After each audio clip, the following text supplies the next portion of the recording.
नमस्कार, माझं नाव आहे तौफिक आणि आपण पाहत आहात माझे चॅनल ग्राफिक्स डेन मराठी.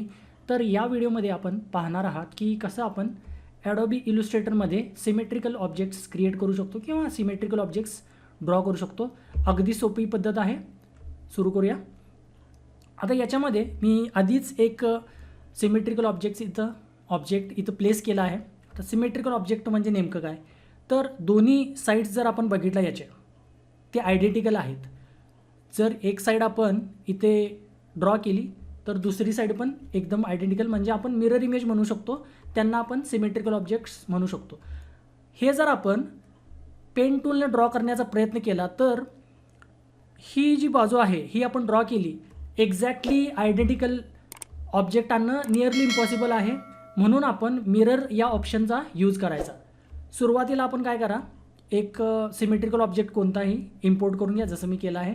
त्याच्यानंतर कोणताही एक वेक्टर ऑब्जेक्ट क्रिएट करा. वेक्टर ऑब्जेक्ट तुम्ही कोणताही क्रिएट करू शकता. मी इथे एक सर्कल ड्रॉ करतो.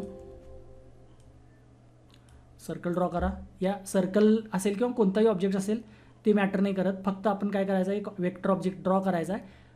त्यानंतरच मी तुम्हाला दाखवतो. हे जर नसेल इथे, आता ही इमेज आहे, ऑब्जेक्टमध्ये जर मी गेलो तर रिपीट ऑप्शनमध्ये जर गेलो तर हे बघा, हे ऑप्शन जे आहे ते इनॲक्टिव्ह आहे. म्हणून आपल्याला काय करावं लागेल, सुरुवातीला एक ऑब्जेक्ट, कोणतेही ऑब्जेक्ट असेल, भले ते सर्कल असू दे, कोणताही शेप असेल, तो ऑब्जेक्ट आपण ड्रॉ करायचा. त्याच्यानंतर जर आपण ऑब्जेक्टमध्ये जाऊन रिपीटमध्ये गेलो तर हा ऑप्शन आता ॲक्टिव्ह झालेला आहे. तर हे सिलेक्ट करून आता याची काय आपल्याला गरज नाही आहे, तर हे मी डिलीट करून टाकतो. आणि हा जो प्लेन आहे, सेंटर लाईन जी आहे ती, जो आपल्याला ऑब्जेक्ट ड्रॉ करायचा आहे सिमेट्रिकल, त्याच्या सेंटरला आपण आणायची आहे. झूम आपण करू शकता, Ctrl+ने झूम होते, किंवा जर तुम्ही मॅक यूज करत असाल तर Command+. तर हे बघा, असं एक्झॅक्टली याच्या सेंटरला तुम्ही ठेवा. तर एक्झॅक्टली मी सेंटरला हे काय केलेलं आहे, प्लेस केलेलं आहे, जी लाईन आहे ती. आता काय करायचं, आपल्याला पेन टूलचा यूज करून आपल्याला ड्रॉ करायचा आहे. डायरेक्ट तुम्ही कर्वेचर टूल पण यूज करू शकता, पण मी पहिल्यांदा पेन टूलनं रफ ड्रॉ करून त्याच्यानंतर मी कर्वेचर टूल यूज करतो. तर हा पेन टूल आहे. आता मी काय करतो, जे आउटलाईन कलर आहे ते ऑन करतो. तर आउटलाईनमध्ये मी कलर ब्लॅक ठेवतो आणि याची जी जाडी आहे ते 1 ठेवतो, 1 पॉईंट.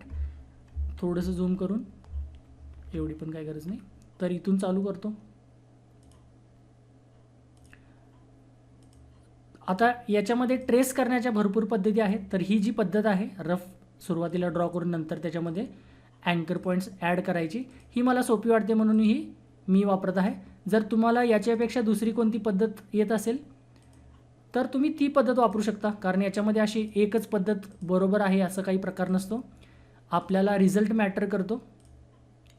टेक्निक आपण काही पण यूज करू शकतो. आता याच्यामध्ये ही काळजी घ्या की जी सेंटर लाईन आहे, जे प्लेन आहे, त्याच्या एक्झॅक्टली पॅरलल आपण ही लाईन घ्यायची आहे, तरच ते एक्झॅक्टली येणार. आता बघा, हे कंप्लीट झालेलं आहे. आता मी डायरेक्ट सिलेक्शन टूल घेऊन याला बरोबर प्लेस करतो. हे बघा, इंटरसेक्ट. अजून थोडंसं झूम करतो.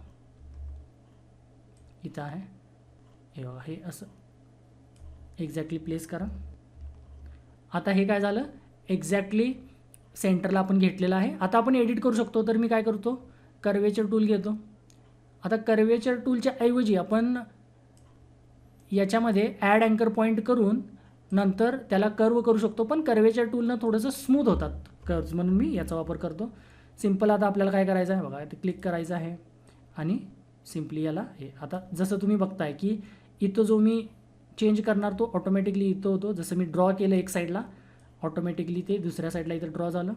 तर चेंजेस पण सेम तसेच होणार. बघा, या साईडला मी करत आहे आणि इकडं होत आहे. आता भले याच्यामध्ये डिस्टन्स थोडंसं कमी जास्त आहे, पण हे सिमेट्रिकल आहे. याला मी असं करतो, इथं मी डबल क्लिक करून याला कन्वर्ट करू शकतो कर्वमध्ये. एवढा थोडंसं याला आत घेऊया. जसं मी म्हटलं की जर तुम्हाला दुसरा टूल घेऊन हे ड्रॉ करायचं असेल तर तोही घेऊ शकता तुम्ही. आता हे बऱ्यापैकी कंप्लीट झालं आहे. एकदम 100% ॲक्युरेट इथं मी करणार नाही आहे, कारण त्याच्यामध्ये भरपूर वेळ आपला जाईल. ते तर तुम्ही बनवू शकता ट्रेसिंग करून. आता हे झाल्यानंतर आपल्याला काय करायचं आहे, आता मी हा सिलेक्शन टूल घेऊन बाहेर डबल क्लिक करतो, म्हणजे आपण याच्यातून बाहेर आलो. आता आपल्याला काय करायचं आहे, ही जी इमेज आहे ही साईडला घेतो मी, ओरिजिनल इमेज ज्याचा यूज करून आपण ट्रेस केलं.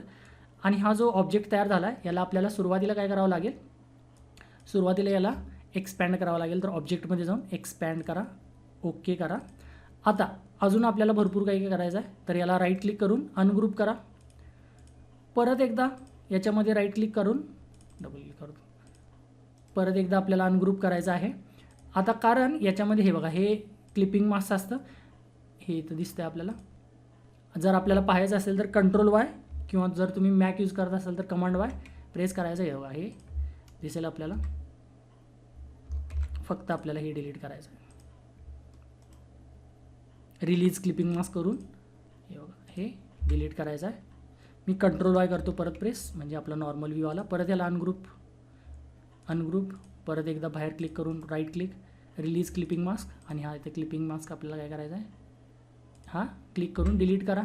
आता या दोन्हींना सिलेक्ट करून मी शेप बिल्डर टूलचा यूज करतो. बघा, शेप बिल्डर टूल, आणि या दोन्हींना एक शेपमध्ये क्लिक करून कन्वर्ट करतो. तर याचा आता एक शेपमध्ये कन्वर्जन झालेलं आहे. तर हे कलर मी चेंज करतो. असं आपण पाहू शकता की सिमेट्रिकल, भले हे म्हणजे याला फिनिशिंग नसेल तरी सिमेट्रिकल आहे. म्हणजे दोन्ही साईड्स जर आपण मिररमध्ये ठेवला तर आयडेंटिकल असतील, कारण आपण एकच साईड ड्रॉ केलेलं आहे. दुसरी साईड ऑटोमॅटिकली ॲडोबी इल्युस्ट्रेटरने ए आय म्हणजे ॲडोबी इल्युस्ट्रेटर नाही, ॲडोबी इल्युस्ट्रेटरने आर्टिफिशियल इंटेलिजन्स म्हणजेच AIचा यूज करून हे कंप्लीट केलेलं आहे. तर याच्यामध्ये कन्फ्युजन होईल, कारण ॲडोबी इल्युस्ट्रेटरला पण शॉर्टमध्ये AIच म्हणतात आणि आर्टिफिशियल इंटेलिजन्सला पण AIच म्हणतात. तर इल्युस्ट्रेटरनं स्वतःचं AI यूज करून दुसरी जी साईड आहे ती ऑटोमॅटिकली क्लोज केली. तर काही अशा प्रकारे आपण काय करू शकतो, सिमेट्रिकल ऑब्जेक्ट्स ड्रॉ किंवा क्रिएट करू शकतो ॲडोबी इल्युस्ट्रेटरमध्ये. अगदी सोपं आहे. तर तुम्ही पण जरूर ट्राय करा. काही लोगो वगैरे जर तुम्हाला करायचे असतील किंवा काही डिझाईनमध्ये आपल्याला सिमेट्रिकल ऑब्जेक्ट करायचं असेल तर नक्कीच हे ऑप्शन तुम्ही यूज करू शकता. तर या व्हिडिओमध्ये एवढंच. जर तुम्हाला व्हिडिओ यूजफुल वाटला असेल तर व्हिडिओला लाईक जरूर करा, माझ्या चॅनलला सबस्क्राईब करा. भेटूया नेक्स्ट व्हिडिओमध्ये. तोपर्यंत नमस्कार.